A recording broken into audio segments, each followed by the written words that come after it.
Lisa Raulston. I'm from Cleburne, Texas.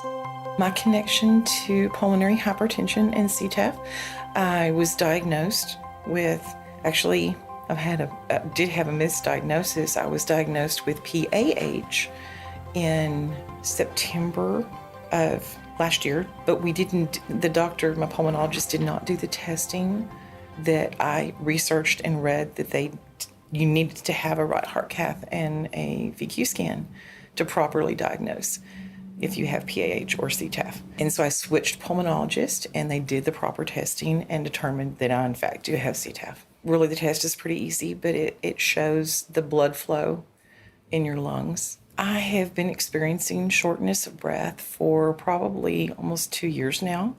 I just kind of chalked it off to anemia or just being tired, just being overweight. I was at work, started having chest pains, ended up going to the emergency room. They did a CT scan and determined from that I had blood clots in my lungs.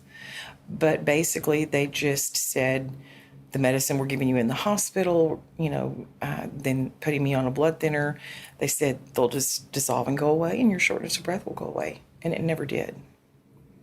So I just kept changing doctors and going and just kind of pushing for, some type of diagnosis. I could tell that something was wrong with me, and because the shortness of breath wasn't going away, it was getting worse. I've been adjusting to what they call a new normal.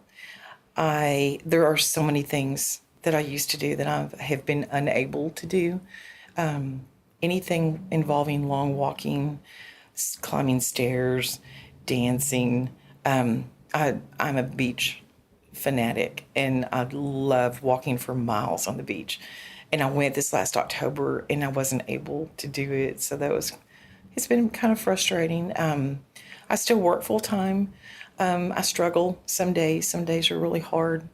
I get so incredibly tired so easily, but you just have to kind of adapt and just do what you can do. And, but it definitely has affected, even my social life.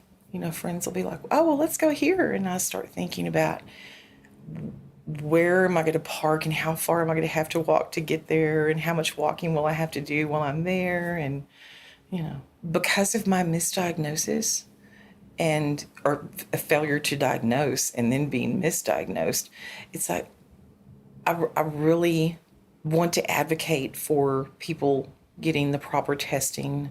Sometimes, the doctors will just give you an inhaler and say, we think you have asthma, or we think you have this, and, kind of push you off, or they'll find one thing and stop looking. And I want to advocate for people to keep pushing. And if you're not getting any better, if the medicine they put you on is not helping, just go back and keep pushing for additional testing or change doctors if need be to get the right diagnosis and the right treatment.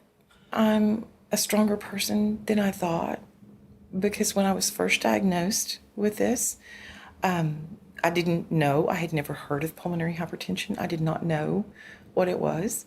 And of course, I went home immediately after talking with the doctor and researched it, and was pretty devastated at what I was reading, especially having originally been diagnosed with a type that has no cure. But I just made the decision that I was going to push through it, try anything the doctor said, take whatever medications I needed to try to, live as healthily, as I can, or to have as much quality of life as possible. Well, one thing that I would probably advise, another patient is to try to find a support group for pulmonary hypertension if you have one in your area. It's been so beneficial to me. I've only gone to a handful of meetings, but meeting and talking with other people that have the same thing that you do and sharing stories, sharing knowledge, it's very educational. So I definitely encourage the support groups.